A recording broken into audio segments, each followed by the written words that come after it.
جبریل براق لے کے حضور کی خدمت میں حاضر ہوتا ہے۔ حضور فرماتے ہیں دون البغل فوق الحمار، وہ جو براق تھا وہ خچر سے کچھ چھوٹا تھا اور گدھے سے کچھ بڑا تھا، تو میرے لیے براق تیار ہے۔ تو جبریل نے کہا کہ سب سے پہلے آپ کے دل کو غسل دینا ہے۔ تو فرماتے ہیں کہ میرے سینے سے دل کو نکالا گیا اور ایک تشتری میں رکھا گیا، اللہ اکبر، اور آب زمزم سے اس کو غسل دیا گیا۔ جب دل کو غسل دیا گیا تو جبریل نے حضور کے قلب اطہر کو دیکھا تو حیران ہو گئے اور بے ساختہ پکار اٹھے۔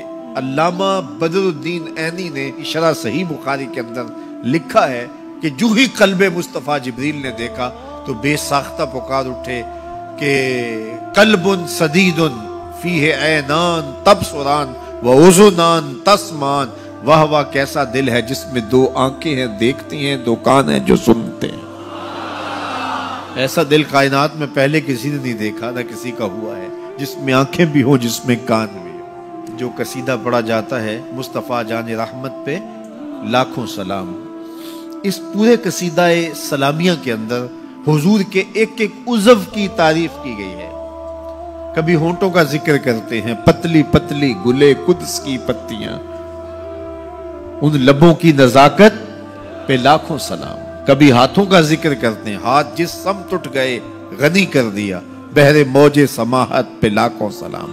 کبھی بازوؤں کا ذکر کیا، جن کو بارے دو عالم کی پرواہ نہیں، ایسے بازو کی طاقت پہ لاکھوں سلام۔ کبھی سر کا ذکر کیا، جس کے آگے سرے سروراں خم رہے، اس سرے تاج رفعت پہ لاکھوں سلام۔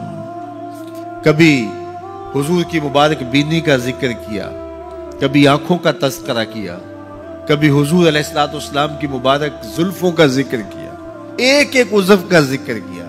چلتے چلتے جب دل پہ آئے تو اعلی حضرت کا قلم نہیں رک جاتا اور سوچتے ہیں کیا لکھوں، اور اعلی حضرت بولے دل سمجھ سے ورا، دل سمجھ سے ورا، مگر یوں کہوں غنچائے راز وحدت پہ لاکھوں سلام۔ دل سمجھ سے بالا ہے لیکن یوں کہہ دیتا ہوں اللہ کے رازوں کا امین ہے تو وہ قلب مصطفیٰ ہے صلی اللہ علیہ وسلم۔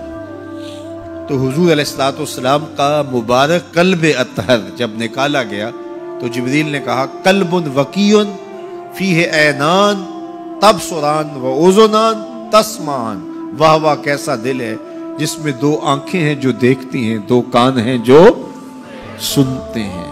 حضور کی آنکھیں ہماری آنکھوں جیسی نہیں ہیں، نہ ہماری آنکھیں حضور کی آنکھوں جیسی۔ ہماری آنکھوں کے اندر تو میل کچیل آتا ہے، حضور کی آنکھوں میں مازاق کے کجلے لگے تھے۔ مست آنکھیں رضا مازاق کے کجلے والی، مست آنکھیں رضا مازاق کے کجلے والی، گر میری سمت بھی اٹھیں تو مقدر جاگے، گر میری سمت بھی اٹھیں تو مقدر جاگے۔ تو حضور کی مبارک آنکھیں، اللہ اکبر، کیا خوب سجن دیاں اکھیاں نے، کیا خوب سجن دیاں اکھیاں نے، جویں پر کے سرائیاں رکھیاں۔ سارے نبیوں کی زندگیوں کا مطالعہ کیجئے،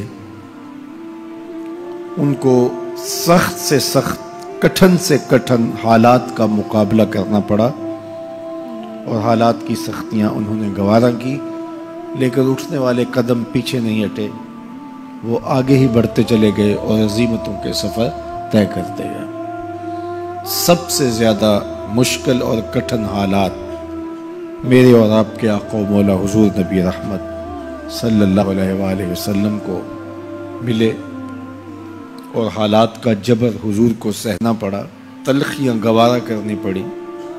پیدا ہوئے تو باپ کا سایہ سر پہ نہیں تھا، 6 سال کی عمر تھی کہ ماں انتقال کر گئی۔ حضور نے اعلان نبوت کیا تو اپنے ہی مخالف ہو گئے۔ سب سے پہلا شخص جو کھڑا ہوا اور جس نے بدتمیزی کی وہ رشتے میں سکا چچا لگتا تھا۔ اس کی بیوی سارا دن جا کے جنگل میں کانٹے جمع کرتی تھی، ام جمیل، اور جن راہوں سے حضور نے گزرنا ہوتا ان راہوں میں بکھیر دیتی۔ کہ پاؤں زخمی ہوں گے اور منزل پہ پہنچ نہیں سکیں گے، لیکن میرے حضور گھر سے نکلتے ہیں، ان کانٹوں سے بچ کے گزرتے ہیں اور ان گڑھوں سے بچ کے گزرتے ہیں اور پھر بھی ان تک پہنچ جاتے ہیں۔ کھود لیے گڑھے، بچھا لیے کانٹے، آ گیا ہوں تمہارے پاس پیغام آ کے۔ عقبہ بن ابی معیط حضور کے گلے میں کپڑا ڈال کے تاؤ دیتا ہے، حضور کے گھر کے سامنے کوڑا پھینک جاتے ہیں، اجنیاں حضور علیہ السلام کے بدن میں حالت سجدہ میں ڈال دی جاتی ہیں۔ اور یہ وہی ایام ہیں کہ حضور کا شفیق چچا کفار کی ریشہ دوانیاں بڑھتی ہیں تو بولتے ہیں کل ما اجبتا، میرے بھتیجے جو تمہارے من میں آتا ہے کہو، میں جو ہوں تمہاری پشت پہ کھڑا ہوں میں۔ ان کا بھی انتقال ہو جاتا ہے، جناب ابو طالب بھی انتقال کر جاتے ہیں۔ ایک ایسی ہستی جو حضور پہ جان نچھاور کرتی ہیں اور کوئی بھی تکلیف ہوتی ہے تو حضور ان سے بات کرتے ہیں تو دل کا بوجھ ہلکا ہوتا ہے، وہ ہے زوجہ رسول سیدہ خدیجہ الکبریٰ رضی اللہ تعالی عنہ۔ نزول وحی کے بعد جب حضور کی طبیعت پر ایک گرانی آتی ہے تو وہ خدیجہ الکبریٰ ہی تھی جو کہتی ہیں کہ کلا واللہ ما یخزیک اللہ ابدا، حضور آپ پریشان نہیں ہوں، آپ کا رب آپ کو کبھی بھی تنہا نہیں چھوڑے گا اور آپ کو پریشان نہیں ہونے دے گا، اس لیے کہ آپ دکھیوں کے کام آتے ہیں، ضرورت مندوں کی ضرورتیں پوری کرتے ہیں، اور جن کا کوئی کمانے والا نہیں آپ اس کی مدد کے لیے کھڑے ہوتے ہیں، یتیموں کا سہارا ہیں اور بیواؤں کا آسرا ہیں، آپ کا رب آپ کو کبھی بھی پریشان نہیں ہونے دے گا۔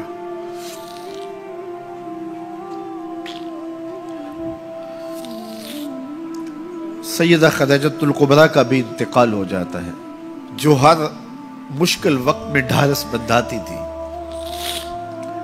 پشت پہ سایہ بن کے نگہبانی کا فریضہ انجام دینے والے چچا بھی انتقال کر جاتے ہیں۔ عقبہ بن ابی معیط کی بدتمیزیاں بڑھ جاتی ہیں،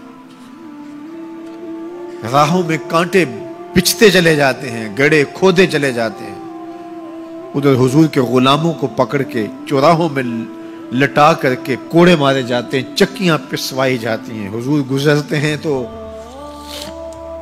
عمار ابن یاسر کے خاندان کے ساتھ تکلیفوں کے پہاڑ ٹوٹے ہوئے ہیں۔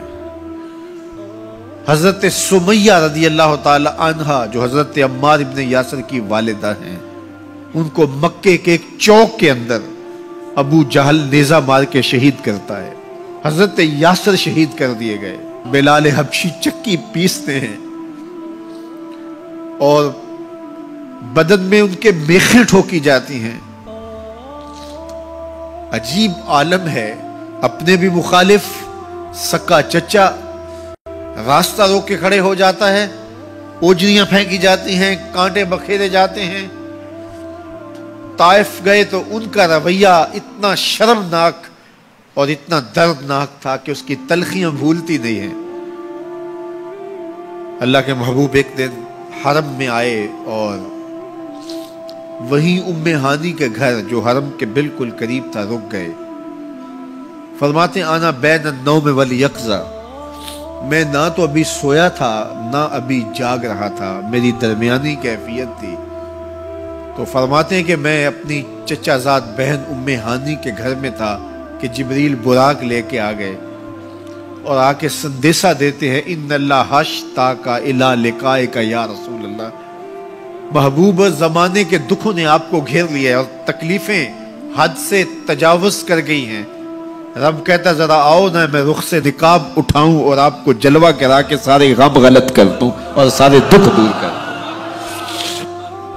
تکلیفیں حد سے بڑھی، اذیتیں زیادہ ہوئیں تو مالک نے کہا محبوب وہ منظر بھی دیکھے کہ طائف کے بازاروں میں لوگ پتھر لیے کھڑے تھے، اب وہ منظر بھی دیکھو، رضوان جنت کے پھول لیے کھڑے ہوں گے، فرشتے قطاروں میں منتظر ہوں گے، وہ پتھر لیے کھڑے ہوں گے، یہ پھولوں کی کلیاں لیے جنت کی حوریں کھڑی ہوں گی، تو حضور کے استقبال کی تیاریاں ہیں. جبریل براق لے کے حضور کی خدمت میں